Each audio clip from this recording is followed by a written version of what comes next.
ਸ਼੍ਰੀ ਅਕਾਲ TV 84 ਦੇਖ ਰਹੇ ਸਾਰੇ ਦਰਸ਼ਕਾਂ ਦਾ ਸਵਾਗਤ ਹੈ। ਮੈਂ ਹਰਪ੍ਰੀਤ ਕੌਰ ਤੇ ਬੁਲੇਟਿਨ ਦੀ ਸ਼ੁਰੂਆਤ ਕਰਦੇ ਹਾਂ ਹੈਡਲਾਈਨਸ ਦੇ ਨਾਲ। ਨਰਿੰਦਰ ਮੋਦੀ ਸਰਕਾਰ ਖਿਲਾਫ ਕਾਂਗਰਸ ਉਤਰੀ ਸੜਕਾਂ ਤੇ ਸੂਬੇ ਦੇ ਹਰ ਜ਼ਿਲ੍ਹੇ ਵਿੱਚ ਦਿੱਤੇ ਧਰਨੇ। ਸੁਨੀਲ ਜਾਖੜ ਨੇ ਕਿਹਾ ਦੇਸ਼ ਦੀ ਅਰਥ ਵਿਵਸਥਾ ਇਸ ਸਮੇਂ ਸਭ ਤੋਂ ਬੁਰੇ ਦੌਰ ਵਿੱਚੋਂ ਗੁਜ਼ਰ ਰਹੀ ਹੈ। ਬੇਰੁਜ਼ਗਾਰੀ ਨੇ ਕੀਤੀਆਂ ਹੱਦਾਂ ਪਾਰ। ਕੈਪਟਨ ਅਮਰਿੰਦਰ ਸਿੰਘ ਦੇ ਵਿਦੇਸ਼ ਦੌਰੇ ਤੋਂ ਆਪ ਨਾਖੁਸ਼। ਭਗਵੰਤ ਮਾਨ ਨੇ ਕੈਪਟਨ ਤੇ ਵਿੰਨਿਆ ਨਿਸ਼ਾਨਾ। ਕਿਹਾ ਕੈਪਟਨ ਨੇ ਨੀਰੋ ਦੀ ਬੰਸਰੀ ਵਾਲੀ ਕਹਾਵਤ ਕੀਤੀ ਸੱਚ ਸਾਬਿਤ। ਪੰਜਾਬ ਦੇ ਲੋਕ ਖੁਦਕੁਸ਼ੀਆਂ ਕਰ ਰਹੇ ਨੇ ਤੇ ਕੈਪਟਨ ਵਿਦੇਸ਼ ਘੁੰਮ ਰਹੇ ਨੇ। ਕੇਂਦਰ ਦੇ 8 ਸਿੱਖ ਕੈਦੀਆਂ ਨੂੰ ਰਿਹਾ ਕਰਨ ਦੇ ਫੈਸਲੇ ਤੇ ਹੋਣ ਲੱਗਾ ਅਮਲ। ਪਟਿਆਲਾ ਦੀ ਕੇਂਦਰੀ ਜੇਲ੍ਹ ਵਿੱਚ ਬੰਦ ਆਨੰਦ ਸਿੰਘ ਨੂੰ ਕੀਤਾ ਗਿਆ ਰਿਹਾ। ਬਾਕੀਆਂ ਦੇ ਵੀ ਜੇਲ੍ਹ ਤੋਂ ਆਉਣ ਦੀ ਉਮੀਦ ਜਲਦੀ।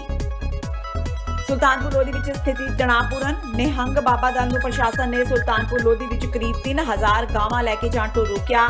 ਨਿਹੰਗ ਬਾਬਾ ਦਲ ਵੀ ਆਪਣੀ ਗੱਲ ਤੇ ਅੜਿੱਗ। ਤੇ ਬਰਗਾੜੀ ਬੇਅਦਬੀ ਮਾਮਲੇ ਵਿੱਚ ਜੁੜੇ ਕੋਟਕਪੂਰਾ ਗੋਲੀकांड ਵਿੱਚ ਨਾਮਜ਼ਦ 5 ਪੁਲਿਸ ਅਧਿਕਾਰੀਆਂ ਨੂੰ ਝਟਕਾ। ਅਦਾਲਤ ਨੇ ਰਿਵਿਊ ਲਈ ਦਰਜ 2 ਅਰਜ਼ੀਆਂ ਕੀਤੀਆਂ ਖਾਰਜ। ਜਾਂਚ ਦੀਆਂ ਜ਼ਿੰਮੀਆਂ ਨੂੰ ਅਦਾਲਤ ਵਿੱਚ ਪੇਸ਼ ਕਰਨ ਦੇ ਦਾਅਵੇ ਨੂੰ ਵੀ ਕੀਤਾ ਖਾਰਜ। ਤੇ ਹੁਣ ਇਹਨਾਂ ਖਬਰਾਂ ਦਾ ਵਿਸਥਾਰ। ਕੇਂਦਰ ਦੀ ਨਰਿੰਦਰ ਮੋਦੀ ਸਰਕਾਰ ਦੀਆਂ ਜਨ ਵਿਰੋਧੀ ਨੀਤੀਆਂ ਖਿਲਾਫ ਕਾਂਗਰਸ ਪਾਰਟੀ ਵੱਲੋਂ ਸੂਬੇ ਦੇ ਸਾਰੇ ਜ਼ਿਲ੍ਹਾ ਸਦਰ ਮੁਕਾਮਾਂ ਤੇ ਸ਼ੁੱਕਰਵਾਰ ਨੂੰ ਧਰਨੇ ਦਿੱਤੇ ਗਏ ਤਾਂ ਜੋ ਲੋਕ ਕਚਹਿਰੀ ਵਿੱਚ ਭਾਜਪਾ ਸਰਕਾਰ ਦੀਆਂ ਲੋਕ ਮਾਰੂ ਨੀਤੀਆਂ ਦਾ ਖੁਲਾਸਾ ਕੀਤਾ ਜਾ ਸਕੇ। ਅੱਜ ਪੰਜਾਬ ਪ੍ਰਦੇਸ਼ ਕਾਂਗਰਸ ਕਮੇਟੀ ਦੇ ਪ੍ਰਧਾਨ ਸੁਨੀਲ ਜਾਖੜ ਨੇ ਕਿਹਾ ਕਿ ਦੇਸ਼ ਦੀ ਅਰਥ ਵਿਵਸਥਾ ਇਸ ਸਮੇਂ ਸਭ ਤੋਂ ਬੁਰੇ ਦੌਰ ਵਿੱਚੋਂ ਗੁਜ਼ਰ ਰਹੀ ਹੈ। ਦੇਸ਼ ਦੀ ਵਿਕਾਸ ਦਰ ਦੇ ਹੋਰ ਥੱਲੇ ਆਉਣ ਦੇ ਅੰਦਾਜ਼ੇ ਲੱਗ ਰਹੇ ਨੇ। ਬੇਰੁਜ਼ਗਾਰੀ ਲਗਾਤਾਰ ਵੱਧ ਰਹੀ ਹੈ। ਲੋਕਾਂ ਦੀਆਂ ਨੌਕਰੀਆਂ ਜਾ ਰਹੀਆਂ ਨੇ। ਦੇਸ਼ ਵਿੱਚ ਇਸ ਸਮੇਂ ਬੇਰੁਜ਼ਗਾਰੀ ਦੀ ਦਰ 8.1% ਤੋਂ ਪਾਰ ਹੋ ਚੁੱਕੀ ਹੈ। ਹਰ ਸੈਕਟਰ ਵਿੱਚ ਮੰਦੀ ਦਾ ਅਸਰ ਹੈ। ਵਪਾਰ ਚੌਪਟ ਹੋ ਚੁੱਕਾ ਹੈ। ਉਹਨਾਂ ਕਿਹਾ ਉਦਯੋਗ ਬੰਦ ਹੋ ਰਹੇ ਨੇ। ਕਿਸਾਨ ਕਰਜ਼ਾਈ ਹੋ ਰਹੇ ਨੇ। ਕਿਸਾਨਾਂ ਨੂੰ ਫਸਲਾਂ ਦੇ ਪੂਰੇ ਭਾਅ ਨਹੀਂ ਮਿਲ ਰਹੇ। ਉਹਨਾਂ ਕਿਹਾ ਬੈਂਕਾਂ ਕੰਗਾਲ ਹੋ ਰਹੀਆਂ ਨੇ। ਧਨਾੜ ਲੋਕ ਬੈਂਕਾਂ ਤੋਂ ਪੈਸੇ ਲੈ ਕੇ ਵਿਦੇਸ਼ ਭੱਜ ਰਹੇ ਨੇ ਜਦਕਿ ਅਜਿਹੇ ਸੰਕਟਕਾਲੀਨ ਸਮੇਂ ਵਿੱਚ ਕੇਂਦਰ ਸਰਕਾਰ ਕੋਲ ਕੋਈ ਨੀਤੀ ਨਹੀਂ ਹੈ ਜਿਸ ਨਾਲ ਦੇਸ਼ ਨੂੰ ਮੰਦੀ ਵਿੱਚੋਂ ਉਭਾਰਿਆ ਜਾ ਸਕੇ। ਹਿੰਦੁਸਤਾਨ ਦੇ ਆਰਥਿਕ ਹਾਲਾਤ ਬਦ ਤੋਂ ਬਦਤਰ ਹੁੰਦੇ ਜਾ ਰਹੇ ਹੈ। ਇਸ ਸਰਕਾਰ ਨੂੰ ਜਗਾਉਣ ਵਾਸਤੇ ਗੂੰਗੀ ਬਹਿਰੀ ਸਰਕਾਰ ਨੂੰ ਜਗਾਉਣ ਵਾਸਤੇ ਧਰਨੇ ਪ੍ਰਦਰਸ਼ਨ ਕੀਤੇ ਜਾਖੜ ਸਾਹਿਬ ਲੱਗਦਾ ਵਾ ਕਿ ਇਹ ਪੰਜਾਬ ਦੀ ਜਿਹੜੀ ਹੈ ਅਰਥ ਵਿਵਸਥਾ ਮੋਦੀ ਸਾਹਿਬ ਦੇ ਆਉਣ ਤੋਂ ਬਾਅਦ ਹੋਰ ਵਿਗੜੀ ਹੈ। ਦੇਖੋ ਬਿਲਕੁਲ ਹੈ ਜਿਹੜਾ ਅੱਜ ਦੇ ਦਿਨ ਜਿੱਥੇ ਕਹਿ ਰਹੇ ਹਾਂ ਵਾਸੂਦੇਵ ਕੁਟੰਬਕਮ ਦੀ ਗੱਲ ਕਰਦੇ ਹਾਂ। ਹੋਲ ਜਿਹੜਾ ਇਨਵੈਸਟਮੈਂਟ ਕਲਾਈਮੇਟ ਜਿਹੜਾ ਹੈ ਇਟ ਇਜ਼ ਇੰਟੈਗਰੇਟਿਡ। ਪੰਜਾਬ ਦੇ ਅੰਦਰ ਵੀ ਅਗਰ ਲੋਕ ਸਾਈਕਲ ਖਰੀਦਣੋਂ ਰਹਿ ਗਏ ਤਾਂ ਸਾਡੇ ਲੁਧਿਆਣੇ ਦੀ ਇੰਡਸਟਰੀ ਦਾ ਕੀ ਹੋਊਗਾ। ਜੇ ਗਰੀਬ ਅੱਜ ਖਾਣਾ ਖਾਣ ਦੀ ਚੀਜ਼ਾਂ ਖਰੀਦਣ ਤੋਂ ਪਰਹੇਜ਼ ਕਰ ਰਿਹਾ ਤੇ ਇੱਥੇ ਬਣਦੀ ਸਵੈਟਰ ਕੌਣ ਖਰੀਦੂਗਾ। ਹਰੇਕ ਚੀਜ਼ ਇੰਟੈਗਰੇਟਿਡ ਹੈ। ਆਮ ਆਦਮੀ ਦੀ ਜੇਬ 'ਚ ਪੈਸਾ ਹੋਊਗਾ, ਸਰਪਲਸ ਇਨਕਮ ਉਹਦੇ ਕੋਲ ਹੋਊਗੀ ਕੰਜ਼ੰਪਸ਼ਨ ਵਾਸਤੇ ਤਾਂ ਇੰਡਸਟਰੀ ਚੱਲੂਗੀ। ਵੱਡੇ ਸਾਹੂਕਾਰਾਂ ਨੂੰ 1,30,000 ਕਰੋੜ ਦੇਤਾ ਪਰ ਉਹਦੇ ਨਾਲ ਕੀ ਹੋਇਆ 30% ਕਾਰ ਪ੍ਰੋਡਕਸ਼ਨ ਘਟੀ ਹੈ ਪਰ ਕਾਰ ਖਰੀਦੂਗਾ ਕੌਣ। ਲੋਕਾਂ ਨੇ ਖਰੀਦਣੀ ਹੈ, ਉਹਨਾਂ ਕੋਲ ਪੈਸਾ ਹੈ ਨਹੀਂ। ਪੈਸਾ ਕਿੱਧਰ ਗਿਆ। ਪੈਸਾ ਇਹਨਾਂ ਦੇ ਸਾਹੂਕਾਰ ਜਿਹੜੇ ਦੋਸਤ ਸੀ ਕੋਈ ਨੀਰਵ ਮੋਦੀ ਹੈ ਕੋਈ ਵਿਜੇ ਮਾਲਿਆ ਉਹ ਪੈਸੇ ਲੈ ਕੇ ਬਾਹਰ ਚਲੇ ਗਏ। ਸਰਕਾਰ ਉਹਨਾਂ ਦੀ ਭਰਪਾਈ ਕਰਨ ਵਾਸਤੇ RBI ਤੋਂ ਪੈਸੇ ਲੈ ਕੇ ਆਹ ਦੁਕਾਨ ਚਲਾ ਰਹੀ ਹੈ। ਹੁਣ ਮੋਦੀ ਸਾਹਿਬ ਕੋਲ ਕੋਈ ਬਹਾਨਾ ਨਹੀਂ ਬਚਿਆ। ਹੁਣ ਮੋਦੀ ਸਾਹਿਬ ਨੂੰ ਆਮ ਜਿਹੜੇ ਬੱਚੇ ਉਹਨਾਂ ਨੂੰ ਰੁਜ਼ਗਾਰ ਦੇਣਾ ਪਊਗਾ। ਆਹ ਕਹਿ ਕੇ ਪਿੱਛਾ ਨਹੀਂ ਛੁਡਾ ਸਕਦੇ ਵੀ ਪਕੌੜੇ ਤਲਣ ਦੀ ਦੁਕਾਨ ਖੋਲੋ। ਉਹਨਾਂ ਨੂੰ ਇਹਨਾਂ ਗੱਲਾਂ ਦਾ ਜਵਾਬ ਦੇਣਾ ਪਊਗਾ। ਮੁੱਖ ਮੰਤਰੀ ਕੈਪਟਨ ਅਮਰਿੰਦਰ ਸਿੰਘ ਦੀ ਵਿਦੇਸ਼ ਫੇਰੀ ਤੋਂ ਆਮ ਆਦਮੀ ਪਾਰਟੀ ਦੇ ਪ੍ਰਧਾਨ ਤੇ ਸੰਸਦ ਮੈਂਬਰ ਭਗਵੰਤ ਮਾਨ ਕਾਫੀ ਔਖੇ ਨੇ। ਅੱਜ 2 ਹਫ਼ਤਿਆਂ ਲਈ ਛੁੱਟੀਆਂ ਮਨਾਉਣ ਯੂਰਪੀ ਦੇਸ਼ਾਂ ਦੇ ਦੌਰੇ ਤੇ ਗਏ ਕੈਪਟਨ ਤੇ ਤਿੱਖਾ ਹਮਲਾ ਕਰਦਿਆਂ ਭਗਵੰਤ ਮਾਨ ਨੇ ਕਿਹਾ ਕਿ ਦੇਸ਼ ਦੇ ਇਤਿਹਾਸ ਵਿੱਚ ਕੈਪਟਨ ਸਭ ਤੋਂ ਲਾਪਰਵਾਹ ਮੁੱਖ ਮੰਤਰੀ ਸਾਬਤ ਹੋ ਰਹੇ ਨੇ। ਉਹ ਸੂਬੇ ਨੂੰ ਬਿਲਕੁਲ ਹੀ ਲਾਵਾਰਿਸ ਛੱਡ ਕੇ ਆਪਣੀ ਕਿਚਨ ਕੈਬਨਿਟ ਸਮੇਤ ਯੂਰਪ ਵਿੱਚ ਸ਼ਿਕਾਰ ਖੇਡਣ ਨਿਕਲ ਗਏ। ਭਗਵੰਤ ਮਾਨ ਨੇ ਕਿਹਾ ਕਿ ਕੈਪਟਨ ਨੇ ਰੋਮ ਜਲ ਰਿਹਾ ਸੀ ਕਹਾਵਤ ਨੂੰ ਹੂਬਹੂ ਸੱਚ ਕਰਕੇ ਦਿਖਾ ਦਿੱਤਾ। ਉਹਨਾਂ ਕਿਹਾ ਕਿ ਇੱਕ ਪਾਸੇ ਅੱਜ ਪੰਜਾਬ ਦੇ ਕਿਸਾਨ, ਮਜ਼ਦੂਰ, ਬੇਰੁਜ਼ਗਾਰ, ਮੁਲਾਜ਼ਮ, ਪੈਨਸ਼ਨਰ, ਵਪਾਰੀ, ਦੁਕਾਨਦਾਰ, ਬਜ਼ੁਰਗ ਤੇ ਵਿਧਵਾਵਾਂ ਤੇ ਦਲਿਤਾਂ, ਗਰੀਬਾਂ ਸਮੇਤ ਹਰੇਕ ਵਰਗ ਸੜਕਾਂ ਤੇ ਰੋਸ ਪ੍ਰਦਰਸ਼ਨ ਕਰ ਰਿਹਾ ਜਦਕਿ ਦੂਜੇ ਪਾਸੇ ਮੁੱਖ ਮੰਤਰੀ ਇਹਨਾਂ ਸਭ ਨੂੰ ਅਣਗੌਲਿਆਂ ਕਰ ਵਿਦੇਸ਼ੀ ਧਰਤੀਆਂ ਤੇ ਸੈਰ ਸਪਾਟੇ ਕਰ ਰਹੇ ਨੇ। ਮਾਨ ਨੇ ਕਿਹਾ ਕਿ ਸੂਬੇ ਨੂੰ ਅਜਿਹੇ ਤਰਸਯੋਗ ਹਾਲਾਤ ਵਿੱਚ ਛੱਡ ਕੇ ਕੋਈ ਮੁੱਖ ਮੰਤਰੀ ਕਿਵੇਂ ਮौज ਮਸਤੀ ਕਰਨ ਬਾਰੇ ਸੋਚ ਸਕਦਾ ਹੈ। ਇਹਨਾਂ ਤੋਂ ਹਜੇ ਤੱਕ ਕੁਝ ਬਣਿਆ ਤਾਂ ਹੈ ਨਹੀਂ ਜੀ। ਕਦੋਂ ਕਰਨਗੇ ਮਾਫ। ਜਦੋਂ ਉਹਨਾਂ ਨੂੰ ਕਿਹਾ ਵੀ ਕੇਜਰੀਵਾਲ ਸਾਹਿਬ ਨੇ ਮਾਫ ਕਰਤਾ ਕਹਿੰਦੇ ਨਹੀਂ ਦੇਖਾਂਗੇ ਉਹਦਾ ਕੀ ਉਹ ਤਾਂ ਕੰਮ ਕਰੀ ਜਾਂਦਾ ਰਹਿੰਦਾ। ਲੈ ਇੱਕ ਜਵਾਬ ਹੈ। ਅੱਛਾ ਮੇਰਾ ਹੁਣ ਅੱਜ ਇੱਕ ਸਵਾਲ ਹੈ। ਕੈਪਟਨ ਸਾਹਿਬ ਇੰਗਲੈਂਡ ਚਲੇ ਗਏ 2 ਹਫ਼ਤਿਆਂ ਲਈ। ਨਾਲ ਆਪਣਾ ਮੰਤਰੀ ਜੀ ਨੇ ਵੀ ਆਪਣਾ ਰਾਣਾ ਸੋਢੀ ਹੋਰੀ ਵੀ ਚਲੇ ਗਏ। ਹੋਰ ਵੀ ਅਫਸਰ ਗਏ ਹੋਣਗੇ। ਸੁਰੇਸ਼ ਕੁਮਾਰ ਪਹਿਲੀ ਅਮਰੀਕਾ 'ਚ ਨੇ। ਹੁਣ 2 ਹਫ਼ਤਿਆਂ ਲਈ ਪੰਜਾਬ ਨੂੰ ਲਾਵਾਰਿਸ ਛੱਡ ਕੇ ਕੌਣ ਹੈੱਡ ਹੈ ਜੀ ਪੰਜਾਬ ਦਾ। ਹੁਣ ਕਿਸੇ ਨੂੰ ਲਾ ਕੇ ਗਏ ਨੇ ਕਿ ਮੇਰਾ ਕਾਰਜਕਾਰੀ ਹੋਊਗਾ। ਹਾਲਾਂਕਿ ਪੰਜਾਬ ਤਾਂ ਲਾਵਾਰਸ ਪਿਛਲੇ 2.5 ਸਾਲ ਤੋਂ ਹੀ ਹੈ ਜਦੋਂ ਤੋਂ ਬਣੇ ਨੇ, ਪਰ ਹੁਣ 14 ਦਿਨ ਵਾਸਤੇ ਜੇ ਕੋਈ ਡਿਸੀਜਨ ਲੈਣਾ ਪੈ ਜੇ ਡੀਜੀਪੀ ਨੂੰ ਆਰਡਰ ਕੌਣ ਦੇਊਗਾ? ਮਤਲਬ ਇੰਨਾ ਜ਼ਿਆਦਾ ਮਤਲਬ ਬੇਪਰਵਾਹ ਤੇ ਅਣਗਹਿਲਾ ਮੁੱਖ ਮੰਤਰੀ ਮੈਂ ਨਹੀਂ ਦੇਖਿਆ। ਕੇਂਦਰ ਦੇ 8 ਸਿੱਖ ਕੈਦੀਆਂ ਨੂੰ ਰਿਹਾ ਕਰਨ ਦੇ ਫੈਸਲੇ ਤੇ ਹੁਣ ਅਮਲ ਹੋਣ ਲੱਗਾ ਹੈ। ਪਟਿਆਲਾ ਦੀ ਕੇਂਦਰੀ ਜੇਲ੍ਹ ਵਿੱਚ ਬੰਦ ਨੰਦ ਸਿੰਘ ਨੂੰ ਰਿਹਾ ਕਰ ਦਿੱਤਾ ਗਿਆ ਹੈ। ਬੀਤੀ ਰਾਤ ਨੰਦ ਸਿੰਘ ਜੇਲ੍ਹ ਵਿੱਚੋਂ ਬਾਹਰ ਆਇਆ, ਜਿੱਥੇ ਉਸ ਨੂੰ ਲੈਣ ਉਸ ਦੇ ਸਾਥੀ ਪਹੁੰਚੇ ਹੋਏ ਸਨ। ਸੁਬੇਗ ਸਿੰਘ ਤੇ ਲਾਲ ਸਿੰਘ ਵੀ ਨੰਦ ਸਿੰਘ ਨਾਲ ਹੀ ਪਟਿਆਲਾ ਦੀ ਕੇਂਦਰੀ ਜੇਲ੍ਹ ਵਿੱਚ ਬੰਦ ਸਨ। ਉਹਨਾਂ ਦੀ ਰਿਹਾਈ ਵੀ ਜਲਦੀ ਹੋ ਸਕਦੀ ਹੈ। ਹਾਲਾਂਕਿ ਸੁਬੇਗ ਸਿੰਘ ਜੇਲ੍ਹ ਤੋਂ ਰਿਹਾ ਨਹੀਂ ਕੀਤਾ ਜਾ ਸਕਿਆ ਕਿਉਂਕਿ ਉਸ ਦਾ ਪਰਿਵਾਰ ਰਿਹਾਈ ਦੇ ਬੌਂਡ ਦਾਖਲ ਕਰਨ ਵਿੱਚ ਅਸਫਲ ਰਿਹਾ ਸੀ। ਨੰਦ ਸਿੰਘ ਤੇ ਸੁਬੇਗ ਸਿੰਘ ਦੋਵਾਂ ਨੂੰ 1995 ਵਿੱਚ ਚੰਡੀਗੜ੍ਹ ਵਿੱਚ ਬਚਨ ਰਾਮ ਦੀ ਹੱਤਿਆ ਲਈ ਦੋਸ਼ੀ ਠਹਿਰਾਇਆ ਗਿਆ ਸੀ ਤੇ ਉਮਰ ਕੈਦ ਦੀ ਸਜ਼ਾ ਸੁਣਾਈ ਗਈ ਸੀ। ਨੰਦ ਸਿੰਘ ਨੂੰ ਉਸਦੇ ਪਰਿਵਾਰ ਤੇ ਦੋਸਤਾਂ ਨੇ ਸ਼ਾਮ ਨੂੰ ਪਟਿਆਲਾ ਕੇਂਦਰੀ ਜੇਲ੍ਹ ਤੋਂ ਰਿਸੀਵ ਕੀਤਾ। ਇੱਕ ਹੋਰ ਕੈਦੀ ਲਾਲ ਸਿੰਘ ਜੋ ਨਾਭਾ ਦੀ ਵੱਧ ਤੋਂ ਵੱਧ ਸੁਰੱਖਿਆ ਜੇਲ੍ਹ ਵਿੱਚ ਬੰਦ ਹੈ ਨੂੰ ਵੀ ਮਾਫ ਕਰ ਦਿੱਤਾ ਗਿਆ ਸੀ, ਪਰ ਉਸ ਨੂੰ ਜੇਲ੍ਹ ਤੋਂ ਰਿਹਾ ਨਹੀਂ ਕੀਤਾ ਗਿਆ ਕਿਉਂਕਿ ਉਹ ਅਜੇ ਵੀ 2 ਹੋਰ ਮਾਮਲਿਆਂ ਵਿੱਚ ਦੋਸ਼ਾਂ ਦਾ ਸਾਹਮਣਾ ਕਰ ਰਿਹਾ ਹੈ।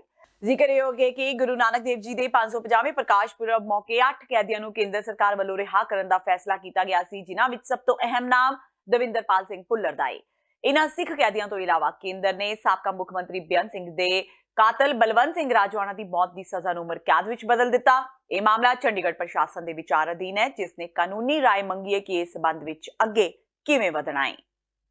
ਮੈਨੂੰ 25 ਸਾਲ ਦੇ ਕਰੀਬ ਹੋ ਗਏ ਅੰਦਰ। ਕਿਹੜੇ ਕੇਸ ਸੀਗੇ ਜਿਹੜੇ ਜਿਨ੍ਹਾਂ ਦੇ ਵਿੱਚ ਤੁਹਾਨੂੰ ਇੰਨੀ ਸਜ਼ਾ ਹੋਈ? 302 ਦੇ ਵਿੱਚ ਟਾੜਾ 'ਚ ਰਿਹਾ, 1993 'ਚ ਮੈਂ ਰਿਹਾ। ਹਾਂਜੀ। ਜੇਲ੍ਹ ਬ੍ਰੇਕ ਕੇਸ ਦੇ ਵਿੱਚ 2004 'ਚ ਕੇਸ ਸੀ ਮੇਰੇ ਤੇ। ਅੱਛਾ। ਇੱਕ ਰਫਲਾ ਕੇਸ ਸੀ ਮੇਰੇ ਤੇ 1993 ਦਾ ਸੀ ਸ਼ਾਇਦ। ਹੁਣ ਤੁਸੀਂ ਕਿੱਦਾਂ ਦਾ ਮਹਿਸੂਸ ਕਰ ਰਹੇ ਹੋ? ਬਸ ਜਿਵੇਂ ਮਾਰਦੇ ਉਹ ਪਾਣਾ ਸੀ, ਉਹ ਤਾਂ ਮਾਰਦਾ ਵੀ ਮਾਰਦਾ ਪਾਣਾ ਹੀ ਹੈ। ਨਾ ਤੁਸੀਂ ਮੈਨੂੰ ਕਿਹੜਾ, ਨਾ ਮੈਨੂੰ ਕਿਹੜਾ, ਕੱਢਣ ਵਾਲਾ ਤਾਂ ਗੁਰੂ ਨਾਨਕ ਸਾਹਿਬ ਜੀ ਨੇ। ਜੇ ਹੁਣ ਤੁਸੀਂ 12 ਉਸ ਦੌਰ ਦੀ ਗੱਲ ਕੀਤੀ ਜਾਵੇ, ਕਿੱਦਾਂ ਦਾ ਲੱਗਦਾ ਜੀ ਹੁਣ ਦੀ ਗੱਲ ਕੀਤੀ ਜਾਵੇ ਸਫ਼ਰ ਦੀ? ਸਫ਼ਰ ਤਾਂ ਦੇਖੋ ਜੇਲ੍ਹ ਦਾ ਤਾਂ ਮਾੜਾ ਹੁੰਦਾ ਹੈਗਾ, ਜੇਲ੍ਹ ਨੂੰ ਆਪਾਂ ਚੰਗਾ ਤਾਂ ਕਹਿ ਨਹੀਂ ਸਕਦੇ, ਪਰ ਗੁਰਸਿੱਖ ਨੂੰ ਤਾਂ ਮਾਰਦਾ ਪਾਣਾ ਮੰਨਣਾ ਪੈਣਾ। ਤੁਸੀਂ ਵੀ ਗੁਰਸਿੱਖ ਹੋ ਤੇ ਤੁਸੀਂ ਮੈਨੂੰ ਸਵਾਲ ਕਰ ਰਹੇ ਹੋ, ਤੇ ਭਾਣੇ ਦਾ ਹੁਕਮ ਹੈ ਸਭ ਬਾਹਰ ਹੁਕਮ ਨਾ ਕੋਈ, ਹੁਕਮ ਤੋਂ ਬਾਹਰ ਕੁਛ ਵੀ ਨਹੀਂ ਹੈ। ਨੱਕ ਨੱਥ ਖਸਮਤ ਕਿਰਤ ਤੱਕੇ ਦੇ ਜਹਾਂ ਦਾਣੇ ਤਾਹਾਂ ਖਾਣੇ ਨਾਨਕਾ ਸੱਚ। ਇਹ ਤਾਂ ਸਾਡੇ ਹੋਰ ਸਰਕਾਰ ਨੂੰ ਕੀ ਮੈਸੇਜ ਦਿੰਦੇ? ਹੋਰ ਵੀ ਜਿਹੜੇ ਹੈਗੇ ਨੇ ਕਾਫੀ ਜੇਲ੍ਹਾਂ ਕਰ ਚੁੱਕੇ ਨੇ, ਸਾਰਿਆਂ ਨੂੰ ਰਿਲੀਫ ਮਿਲਣੀ ਚਾਹੀਦੀ, ਸਾਰਿਆਂ ਨੂੰ ਛੱਡਣਾ ਚਾਹੀਦਾ। ਸਾਰੇ ਜਿਹੜੇ ਹੋਰ ਵੀ ਕੇਸਾਂ ਵਾਲੇ ਨੇ ਉਹਨਾਂ ਨੂੰ ਵੀ ਛੱਡਣਾ ਚਾਹੀਦਾ ਹੈਗਾ। ਭਾਈ ਬਲਵੰਤ ਸਿੰਘ ਰਾਜਵਾਨਾ ਵੀ ਅੰਦਰ ਨੇ, ਕੀ ਕਹਿਣਾ ਚਾਹੁੰਦੇ ਉਹਦੇ ਬਾਰੇ ਤੁਸੀਂ? ਦੇਖੋ ਭਾਈ ਬਲਵੰਤ ਸਿੰਘ ਰਾਜਵਾਨਾ ਜਾਂ ਜਗਤਾਰ ਸਿੰਘ ਹਵਾਰਾ ਦੋਵਾਂ ਨੂੰ ਛੱਡਣਾ ਚਾਹੀਦਾ ਹੈਗਾ। ਜਗਤਾਰ ਸਿੰਘ ਤਾਰੇ ਨੂੰ ਵੀ ਰਿਲੀਜ਼ ਕਰਨਾ ਚਾਹੀਦਾ। ਇਹ ਵੀ ਇਹਨਾਂ ਦਾ ਵੀ ਅਧਿਕਾਰ ਹੈ ਪੂਰਾ। ਇਹ ਕੋਈ ਇਨਸਾਨ ਨਹੀਂ, ਇਹ ਤਾਂ ਨਹੀਂ ਹੈ ਕਿ ਵੀ ਇਨਸਾਨ ਤੋਂ ਬਾਹਰ ਨੇ ਕੋਈ। ਸਿੱਖ ਜਗਤ ਨੂੰ ਕੀ ਮੈਸੇਜ ਦੇਣਾ ਚਾਹੁੰਦੇ? ਸਿੱਖ ਸੰਗਤਾਂ ਦੇਖ ਰਹੀਆਂ। ਸਿੱਖ ਜਗਤ ਦਾ ਬਹੁਤ ਹੀ ਤਹਿ ਦਿਲ ਧੰਨਵਾਦ ਕੀਤਾ ਜਾਂਦਾ ਹੈ, ਜਿਹਨੇ ਵੀ ਜਿਵੇਂ ਬਾਪੂ ਸੂਰ ਸਿੰਘ ਹੋ ਗਿਆ, ਗੁਰਬਖਸ਼ ਸਿੰਘ ਹੋ ਗਏ, ਹੋਰ ਜਿੰਨੀ ਵੀ ਸਿੱਖ ਜਨ ਜਿਨ੍ਹਾਂ ਨੇ ਧਰਨੇ ਲਾਏ ਨੇ, ਜਿਹਨੇ ਜਿੱਥੇ ਵੀ ਬੈਠ ਕੇ ਅਰਦਾਸ ਕੀਤੀ ਹੈ। ਸਭ ਤੋਂ ਜ਼ਿਆਦਾ ਗੁਰੂ ਨਾਨਕ ਸਾਹਿਬ ਜੀ ਦਾ ਜੋ ਪ੍ਰਕਾਸ਼ ਦਿਹਾੜੇ ਦੇ ਸੰਬੰਧ 'ਚ ਇਹ ਕੰਮ ਉਪਰਾਲਾ ਹੋਇਆ, ਉਹਦਾ ਧੰਨਵਾਦ ਕੀਤਾ ਮਹਾਰਾਜ। ਸੁਲਤਾਨਪੁਰ ਲੋਧੀ ਵਿੱਚ ਤਣਾਅ ਵਾਲੀ ਸਥਿਤੀ ਬਣ ਗਈ ਹੈ। ਨਿਹੰਗ ਬਾਬਾ ਦਲ ਤੇ ਜ਼ਿਲ੍ਹਾ ਪ੍ਰਸ਼ਾਸਨ ਵਿਚਾਲੇ ਟਕਰਾਅ ਵਾਲੇ ਹਾਲਾਤ ਬਣ ਚੁੱਕੇ ਨੇ। ਅਸਲ ਵਿੱਚ ਕਰੀਬ 3000 ਗਾਵਾਂ ਦੇ ਨਾਲ ਬਾਬਾ ਸੁਲਤਾਨਪੁਰ ਲੋਧੀ ਵਿੱਚ ਦਾਖਲ ਹੋਣਾ ਚਾਹੁੰਦੇ ਸਨ। ਪ੍ਰਸ਼ਾਸਨ ਨੇ ਸ਼ਹਿਰ ਵਿੱਚ ਦਾਖਲ ਹੋਣ ਦੀ ਮਨਜ਼ੂਰੀ ਨਹੀਂ ਦਿੱਤੀ। ਸ਼ਹਿਰ ਦੇ ਬਾਹਰ ਹੀ ਨਿਹੰਗ ਬਾਬਾ ਦਲ ਨੂੰ ਰੋਕ ਲਿਆ ਗਿਆ। ਪ੍ਰਸ਼ਾਸਨ ਦਾ ਤਰਕ ਹੈ ਕਿ 550ਵੇਂ ਗੁਰਪੁਰਬ ਤੇ ਸੁਲਤਾਨਪੁਰ ਲੋਧੀ ਨੂੰ ਸਾਫ਼ ਸੁਥਰਾ ਰੱਖਣ ਦੀ ਮੁਹਿੰਮ ਚੱਲ ਰਹੀ ਹੈ ਤੇ ਪੌਦੇ ਲਗਾਏ ਜਾ ਰਹੇ ਨੇ, ਪਰ ਇੰਨੀਆਂ ਗਊਆਂ ਸੁਲਤਾਨਪੁਰ ਲੋਧੀ ਵਿੱਚ ਹੋਣ ਕਾਰਨ ਨੁਕਸਾਨ ਹੋਵੇਗਾ। ਸੰਗਰੂਰ ਜ਼ਿਲ੍ਹੇ ਦੇ ਹਲਕਾ ਦਿੜਬਾਂ ਦੇ ਪਿੰਡ ਕਮਲਪੁਰ ਵਿਖੇ ਸ਼੍ਰੀ ਗੁਰੂ ਨਾਨਕ ਦੇਵ ਜੀ ਦੇ 550 ਸਾਲਾ ਪ੍ਰਕਾਸ਼ ਦਿਹਾੜੇ ਮੌਕੇ ਹੋਈ ਨਗਰ ਕੀਰਤਨ ਵੇਲੇ ਤਕਰੀਬਨ ਅੱਧੀ ਦਰਜਨ ਲੋਕਾਂ ਨੇ ਅਸਮਾਨ ਵਿੱਚ ਫਾਇਰਿੰਗ ਕੀਤੀ, ਜਿਸ ਦੀ ਵੀਡੀਓ ਸਾਹਮਣੇ ਆਈ ਹੈ। ਮਾਮਲਾ ਸਾਹਮਣੇ ਆਉਣ ਤੋਂ ਬਾਅਦ ਹੁਣ ਪੁਲਿਸ ਕਾਰਵਾਈ ਕਰਨ ਦੀ ਗੱਲ ਕਹਿ ਰਹੀ ਹੈ। ਸ਼੍ਰੀ ਗੁਰੂ ਨਾਨਕ ਦੇਵ ਜੀ ਦਾ 550 ਸਾਲਾ ਪ੍ਰਕਾਸ਼ ਪੁਰਬ ਪੂਰੇ ਵਿਸ਼ਵ ਵਿੱਚ ਬੜੀ ਹੀ ਸ਼ਰਧਾ ਤੇ ਸਤਿਕਾਰ ਨਾਲ ਮਨਾਇਆ ਗਿਆ, ਪਰ ਕੁਝ ਲੋਕਾਂ ਨੇ ਨਗਰ ਕੀਰਤਨ ਸਮੇਂ ਗੋਲੀਆਂ ਚਲਾਉਣੀਆਂ ਸ਼ੁਰੂ ਕਰ ਦਿੱਤੀਆਂ। ਦੂਜੇ ਪਾਸੇ ਜਦੋਂ ਥਾਣਾ ਦਿੜਬਾ ਦੇ ਮੁਖੀ ਲਖਵਿੰਦਰ ਸਿੰਘ ਨਾਲ ਇਸ ਮਾਮਲੇ ਤੇ ਗੱਲ ਕੀਤੀ ਗਈ ਤਾਂ ਉਹਨਾਂ ਕਿਹਾ ਕਿ ਅਸੀਂ ਸਾਰਾ ਦਿਨ ਨਗਰ ਕੀਰਤਨ ਦੇ ਨਾਲ ਸੀ। ਜਦੋਂ ਸਾਡੀ ਟੀਮ ਨੇ ਵਾਇਰਲ ਹੋਈ ਵੀਡੀਓ ਨੂੰ ਦੇਖਿਆ ਤਾਂ ਅਜਿਹਾ ਕੋਈ ਕੇਸ ਹੀ ਨਹੀਂ ਹੋਇਆ। ਦੂਜੇ ਪਾਸੇ ਮਾਮਲਾ ਧਿਆਨ ਵਿੱਚ ਆਉਣ ਤੋਂ ਬਾਅਦ ਪੁਲਿਸ ਨੇ ਕਾਰਵਾਈ ਦੀ ਗੱਲ ਕਹੀ ਹੈ।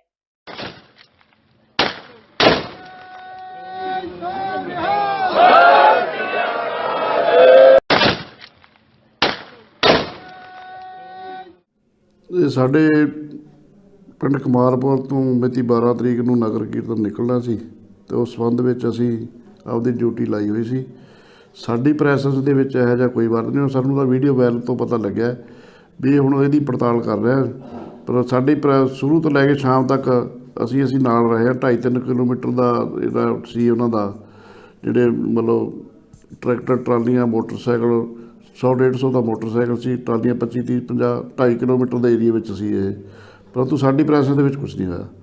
ਜਿਹੜੀ ਇਹ ਵੀਡੀਓ ਵਾਇਰਲ ਹੋਈ ਆ ਇਹਦੀ ਅਸੀਂ ਪੜਤਾਲ ਕਰ ਰਹੇ ਹਾਂ, ਪੜਤਾਲ ਕਰਕੇ ਜਿਹੜੀ ਹੈ ਕਾਰਵਾਈ ਕਰਾਂਗੇ। ਸਿੱਖ ਪੰਥ ਦੀ ਸਿਰਮੌਰ ਸੰਸਥਾ ਸ਼੍ਰੋਮਣੀ ਗੁਰਦੁਆਰਾ ਪ੍ਰਬੰਧਕ ਕਮੇਟੀ ਦਾ 99ਵਾਂ ਸਥਾਪਨਾ ਦਿਵਸ ਸ਼੍ਰੋਮਣੀ ਕਮੇਟੀ ਦੇ ਦਫ਼ਤਰ ਵਿਖੇ ਬੜੀ ਸ਼ਰਧਾ ਤੇ ਉਤਸ਼ਾਹ ਨਾਲ ਮਨਾਇਆ ਗਿਆ। ਇਸ ਸਮਾਗਮ ਵਿੱਚ ਸ੍ਰੀ ਅਖੰਡ ਪਾਠ ਸਾਹਿਬ ਦੇ ਭੋਗ ਪਾਉਣ ਉਪਰੰਤ ਸੰਗਤਾਂ ਨੂੰ ਕੀਰਤਨ ਨਾਲ ਨਿਹਾਲ ਕੀਤਾ ਗਿਆ। ਇਸ ਮੌਕੇ ਸ਼੍ਰੋਮਣੀ ਕਮੇਟੀ ਵੱਲੋਂ ਸ਼੍ਰੋਮਣੀ ਕਮੇਟੀ ਦੀਆਂ ਸੇਵਾਵਾਂ ਨਿਭਾਉਣ ਵਾਲੇ ਸਿੱਖ ਪੰਥ ਦੇ ਸ਼ਹੀਦਾਂ ਨੂੰ ਸ਼ਰਧਾਂਜਲੀ ਭੇਂਟ ਕੀਤੀ ਗਈ। ਇਸ ਦੇ ਨਾਲ ਹੀ ਉਹਨਾਂ 5 ਸ਼ਖਸੀਅਤਾਂ ਨੂੰ ਸਨਮਾਨਿਤ ਕੀਤਾ ਗਿਆ ਜਿਨ੍ਹਾਂ ਨੇ ਆਪਣਾ ਪੂਰਾ ਜੀਵਨ ਸ਼੍ਰੋਮਣੀ ਕਮੇਟੀ ਦੇ ਲੇਖੇ ਲਾਇਆ। ਸ਼੍ਰੋਮਣੀ ਗੁਰਦੁਆਰਾ ਪ੍ਰਬੰਧਕ ਕਮੇਟੀ ਦੇ ਸਮੁੱਚੇ ਸਟਾਫ, ਸ੍ਰੀ ਦਰਬਾਰ ਸਾਹਿਬ ਦੇ ਸਮੁੱਚੇ ਸਟਾਫ ਵੱਲੋਂ ਅੱਜ ਸ਼੍ਰੋਮਣੀ ਗੁਰਦੁਆਰਾ ਪ੍ਰਬੰਧਕ ਕਮੇਟੀ ਦਾ 99 ਸਾਲਾ ਸਥਾਪਨਾ ਦਿਵਸ ਜਿਹੜਾ ਹੈ ਮਨਾਇਆ ਗਿਆ ਹੈ। ਅਸੀਂ ਆਪਣੇ ਉਹਨਾਂ ਸਾਰੇ ਸ਼ਹੀਦਾਂ ਨੂੰ ਯਾਦ ਕੀਤਾ ਹੈ ਜਿਨ੍ਹਾਂ ਦੀ ਕੁਰਬਾਨੀ ਦਾ ਸਦਕਾ ਜਿਹੜੀ ਹੈ ਸ਼੍ਰੋਮਣੀ ਗੁਰਦੁਆਰਾ ਪ੍ਰਬੰਧਕ ਕਮੇਟੀ ਜਿਹੜੀ ਹੋਣ ਚਾਹੀਏ। ਸ਼੍ਰੋਮਣੀ ਗੁਰਦੁਆਰਾ ਪ੍ਰਬੰਧਕ ਕਮੇਟੀ ਦੇ ਵਿੱਚ ਉਹ ਮੁਲਾਜ਼ਮ, ਉਹ ਧਾਰਮਿਕ ਸ਼ਖਸੀਅਤਾਂ ਜਿਨ੍ਹਾਂ ਨੇ ਲੰਮਾ ਸਮਾਂ ਇੱਥੇ ਜਿਹੜੀਆਂ ਸੇਵਾਵਾਂ ਨਿਭਾਈਆਂ ਨੇ ਤੇ ਹੁਣ ਵੀ ਗੁਰੂ ਦੇ ਭੈ ਭਾਣੇ ਦੇ ਵਿੱਚ ਆਪਣਾ ਜਿਹੜਾ ਜੀਵਨ ਬਸਰ ਕਰ ਰਹੇ ਨੇ, ਅਸੀਂ ਉਹਨਾਂ ਨੂੰ ਅੱਜ ਸਨਮਾਨ ਕੀਤਾ ਹੈ ਤੇ ਗੁਰੂ ਰਾਮਦਾਸ ਜੀ ਦੇ ਚਰਨਾਂ 'ਚ ਅਰਦਾਸ ਕੀਤੀ ਹੈ ਬਈ ਉਹ ਜਿਹੜੇ ਸਾਡੇ ਜਿਹੜੀਆਂ ਸ਼ਖਸੀਅਤਾਂ ਨੇ, ਠੀਕ ਹੈ, ਉਹਨਾਂ ਦੇ ਚੰਨਾਂ ਤੇ ਚੱਲਣ ਦਾ ਸਾਨੂੰ ਜਿਹੜਾ ਸੇਵਾ ਜਿਹੜੀ ਕਰਨ ਦਾ ਸਾਨੂੰ ਜਿਹੜਾ ਵਾ ਬਲ ਪ੍ਰਦਾਨ ਕਰਨ। ਤੇ ਹੁਣ ਵੇਲਾ ਹੋ ਗਿਆ ਬ੍ਰੇਕ ਦਾ। ਬਾਕੀ ਦੀਆਂ ਖਬਰਾਂ ਇਸ ਬ੍ਰੇਕ ਤੋਂ ਬਾਅਦ।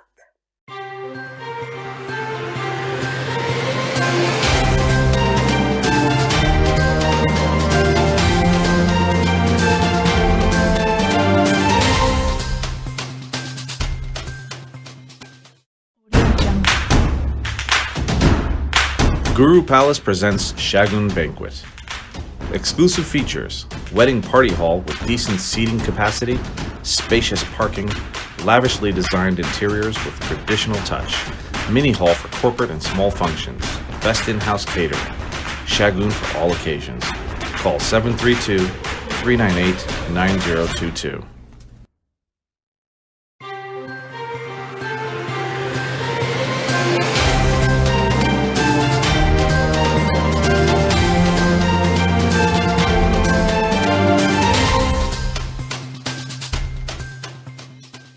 ਬ੍ਰੇਕ ਤੋਂ ਬਾਅਦ TVT4 ਦੇ ਖਬਰਾਂ ਦੇ ਬੁਲੇਟਿਨ ਵਿੱਚ ਸਵਾਗਤ ਹੈ। ਵਧਦੇ ਹਾਂ ਅਗਲੀ ਖਬਰ ਵੱਲ। ਬਰਗਾੜੀ ਬੇਅਦਬੀ ਮਾਮਲੇ ਨਾਲ ਜੁੜੇ ਕੋਟਕਪੂਰਾ ਗੋਲੀकांड ਵਿੱਚ ਨਾਮਜ਼ਦ 5 ਪੁਲਿਸ ਅਧਿਕਾਰੀਆਂ ਤੋਂ ਇਲਾਵਾ ਸਾਬਕਾ ਅਕਾਲੀ ਵਿਧਾਇਕ ਦੀ ਅੱਜ ਜ਼ਿਲ੍ਹਾ ਤੇ ਸੈਸ਼ਨ ਕੋਰਟ ਵਿੱਚ ਪੇਸ਼ੀ ਹੋਈ। ਇਸ ਦੌਰਾਨ IG ਪਰਮਰਾਜ ਸਿੰਘ ਉਮਰਾ ਨੰਗਲ ਤੇ ਸਾਬਕਾ ਵਿਧਾਇਕ ਮਨਤਾਰ ਸਿੰਘ ਬਰਾੜ ਹਾਜ਼ਰੀ ਮਾਫੀ ਦੀ ਅਰਜ਼ੀ ਕਰਕੇ ਅੱਜ ਅਦਾਲਤ ਵਿੱਚ ਪੇਸ਼ ਨਹੀਂ ਹੋਏ। ਇਸ ਤੋਂ ਇਲਾਵਾ ਸਾਬਕਾ SSP Charanjit Sharma, SP Baljit Singh, SP Paramjit Singh Pannu ਤੋਂ ਇਲਾਵਾ ਇੰਸਪੈਕਟਰ ਗੁਰਦੀਪ ਸਿੰਘ ਪੰਦੇਰ ਅੱਜ ਅਦਾਲਤ ਵਿੱਚ ਪੇਸ਼ ਹੋਏ। ਅਦਾਲਤ ਵੱਲੋਂ ਕਾਰਵਾਈ ਦੌਰਾਨ ਬਚਾਅ ਪੱਖ ਦੀਆਂ ਰਿਵਿਊ ਅਰਜ਼ੀਆਂ ਤੋਂ ਇਲਾਵਾ ਨਵੀਆਂ ਪਟੀਸ਼ਨਾਂ ਨੂੰ ਖਾਰਜ ਕਰ ਦਿੱਤਾ ਗਿਆ। ਹੁਣ ਇਸ ਮਾਮਲੇ ਵਿੱਚ ਅਗਲੀ ਪੇਸ਼ੀ 29 ਨਵੰਬਰ ਨੂੰ ਹੋਵੇਗੀ। ਇਸ ਦੌਰਾਨ ਮੁਲਜ਼ਮਾਂ ਤੇ ਦੋਸ਼ ਤੈਅ ਕਰਨ ਬਾਰੇ ਬਹਿਸ ਹੋ ਸਕਦੀ ਹੈ।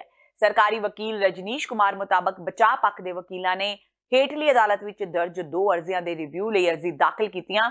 ਇੱਕ ਅਰਜ਼ੀ ਵਿੱਚ ਸਿਰਫ SIT ਮੈਂਬਰ ਕੁਮਰ ਵਿਜੇ ਪ੍ਰਤਾਪ ਦੇ ਹਸਤਾਖਰ ਹੇਠ ਪੇਸ਼ ਚਲਾਨ ਨੂੰ ਗਲਤ ਦੱਸਿਆ ਗਿਆ, ਪਰ ਅਦਾਲਤ ਵੱਲੋਂ ਬਚਾਅ ਪੱਖ ਦੇ ਇਸ ਦਾਅਵੇ ਨੂੰ ਖਾਰਜ ਕਰ ਦਿੱਤਾ ਗਿਆ।